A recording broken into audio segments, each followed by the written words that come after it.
Sheri Nixon from Keller Williams is back with me. It's good to see you again, Sheri. Great to be here. Thanks for being back. Yes.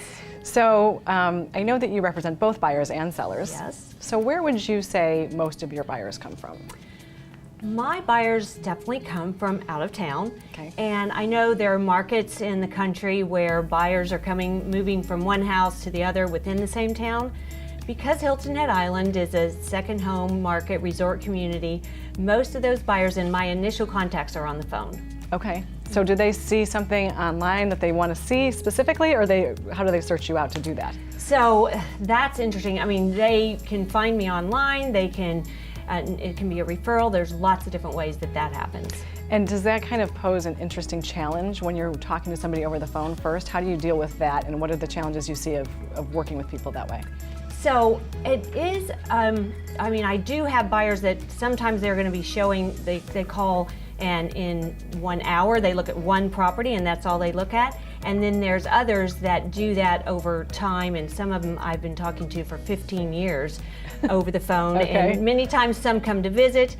And then as far as on the phone, it's challenging because sometimes in this market, as you know, the best of properties sell really quickly. Right. So it is a disadvantage if they are out of town and haven't seen the property.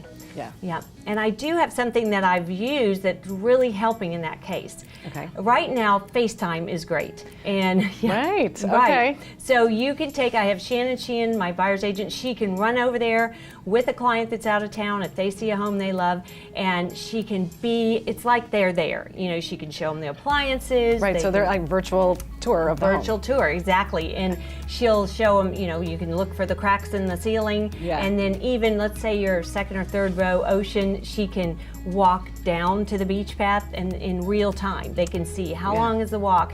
And we have even before, I mean, it's both of us, one's driving and the other one has a camera. We're not doing it at the same time, but We're safety first here. Safety first, and I have literally had the camera with someone from FaceTime, and we've driven down Pope Avenue so they could see how long is the drive to the beach. Wow. So we've done that, and that helps for those out-of-town buyers. It certainly does. That's great. That, Yes. you know, one way that technology is really helpful these days. Absolutely, Yeah. that's helped. So are there challenges that you see when they do come here that's different from the buying perspective than what they're used to dealing with from out of town? Like, in other words, is the closing different? Is there... The closing's not different. I think the buyers, what I really do, I like to have them good advice, because if they're just here for a short amount of time, they're here for a week or a day or whatever, I really want them to have a couple properties by the end of their trip that they love.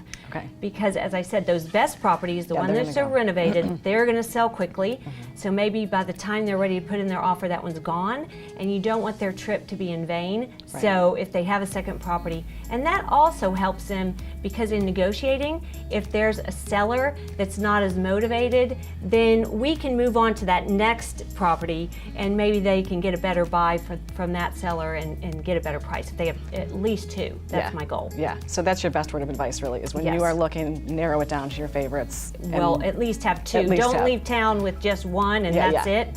Now, sometimes that happens, but my advice is try to at least have two. All right, so let's touch on sellers briefly a little. Yes. So tell us about your system with that end of the business. Well, I guess my advice, if I had just a couple of pieces of advice, one, I think I mentioned the last time I was here, getting that pre-inspection is huge.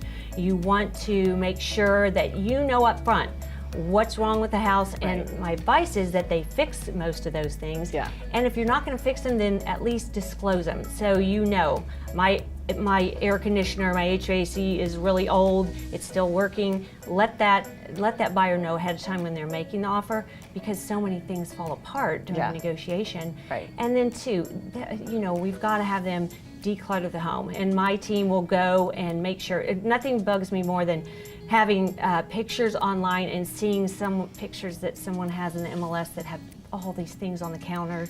You know, I mean, you can't see the house, you just see the clutter. Right. So you've got to declutter. Right. So that makes it like kind of looks like a clean slate for the person who's possibly going to buy it. Absolutely. They want to go in and envision it as their home and not just see pictures on the wall. So my advice, if they're moving anyway, we might as well pack Yeah, up their let's things. declutter now. Yes, declutter now and make that happen. All right. So that's important. So how do they get to you in our last couple seconds? Well, they can just look at me at my website, thesherinixonteam.com. They can call me, my number's on the screen, and email me any way I'm available. All right. Well, thank you, Sheri. That was all very good advice, and we look forward to seeing you next time. Thank you.